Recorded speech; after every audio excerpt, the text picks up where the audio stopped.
एक वृत्त के चतुर्थांश का क्षेत्रफल ज्ञात करो। मतलब एक वृत्त है, उसके चौथे हिस्से का क्षेत्रफल ज्ञात करना है बेटा। चौथा हिस्सा क्या होता है? 1/4। ठीक है, जिसकी परिधि 22 सेंटीमीटर है और पाई का मान इतना है। अच्छा, एक बात मुझे इसमें तुम क्लियर कर दो कि वृत्त का जो क्षेत्रफल होता है उसका फॉर्मूला क्या होता है? बताओ, किसी को याद हो तो। वृत्त के क्षेत्रफल का फॉर्मूला क्या होता है?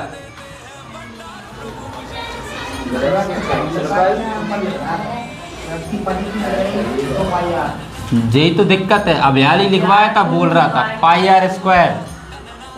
वृत्त का क्षेत्रफल होता है पाई आर स्क्वायर। उसने बोला है वृत्त के चतुर्थांश, चतुर्थांश मतलब चौथा हिस्सा, तो इसका चौथा हिस्सा क्या हो जाएगा बेटा? 1/4।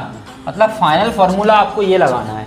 तो इसमें आपको पाई का मान तो दिया हुआ है, लेकिन आर का मान नहीं दिया, और क्वेश्चन में भी आर का मान नहीं दिया है, तो आर का मान बनाना पड़ेगा। ठीक है, तो सबसे पहले अपन लिखेंगे हल। क्या दिया है? वृत्त की परिधि दी है। कितनी दी है? परिधि कितनी दी है बेटा? 22। लेकिन परिधि का फॉर्मूला क्या होता है? 2 पाई आर। 2 पाई बराबर में, यहां से सॉल्व करके अपन किसका मान निकाल लेंगे? आर का। किसका निकाल लेंगे? आर का मान निकाल लेंगे। ठीक है, तो पाई का मान कितना है फिलहाल में बताओ? दिख रहा है?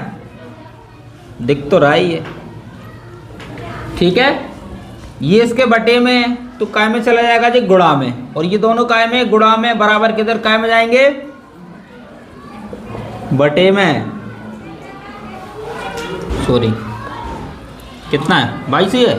हाँ ठीक है, 7 चला गया इसके गुणा में, और ये दोनों चले गए इसके 22 से 22 को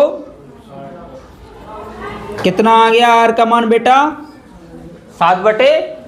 अब अपन क्या निकाल रहे हैं? वृत्त का चतुर्थांश, है ना? वृत्त का चतुर्थांश। चतुर्थांश का मतलब क्या होता है? चौथा हिस्सा।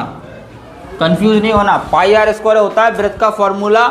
चतुर्थांश पूछे तो 1/4, और तृतीय का पूछे तो 1/3, और 2 का पूछे तो 1/2। ठीक है, पाई का मान आपको पहले से क्लियर है, आर का मान मैंने क्लियर करवा दिया है। घात 2 लग रही है तो इसको कितनी बार लिख लें बच्चों? ठीक है, अब काट दो, इससे ये कट गया। ठीक है, 4 से आप किसी और को भी काट सकते हो, इससे अच्छा है 2 से काट दो 22 को 11 बार में। ठीक है, अब कोई नहीं।